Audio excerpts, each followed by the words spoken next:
মেয়েটাকে 22,000 টাকা দিয়ে পয়লা বৈশাখের এক সপ্তাহ আগে 22,000 পিস্তল ঠেকিয়ে অপহরণ নাকি প্রেমের সম্পর্ক? ইমাম সাহেবের মেয়েকে ঘিরে ঘটনার নতুন মোড়ে দেশ জুড়ে চাঞ্চল্য। প্রথমে ঘটনাটি অপহরণ হিসেবে ছড়িয়ে পড়ে, বাবার আর্তনাদে নড়ে ওঠে দেশ বিদেশের মানুষ। তবে এখন সামনে আসছে ভিন্ন তথ্য।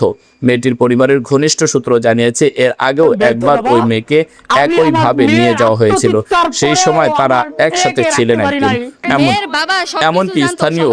এমনকি স্থানীয় মুরব্বী এবং ছেলেটির কয়েকজন বন্ধু বান্ধবের উপস্থিতিতে তাদের বিয়েও হয়েছে বলে দাবি করা হয়েছে। এদিকে ঘটনাক্রম বিশ্লেষণ করে অনেকে বলছেন বাবার বক্তব্যেও বারবার প্রেমের বিষয়টি অস্বীকার করার চেষ্টা লক্ষ্য করা যাচ্ছে। আরও গুরুত্বপূর্ণ তথ্য, পুলিশের সামনে দেওয়া জবানবন্দিতে মেয়েটি নিজেই ঘটনাটিকে প্রেম ঘটিত বলে উল্লেখ করেছেন।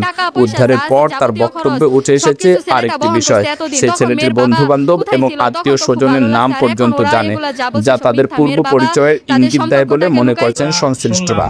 তবে সব বিতর্কের মধ্যেও সবচেয়ে বড় খবর, অবশেষে নিরাপদে উদ্ধার করা হয়েছে ইমাম সাহেবের মেয়েকে। এই বিষয়টা কতটুকু সত্য, যদি হয়ে থাকে কিভাবে হইল, কারা করাইলো।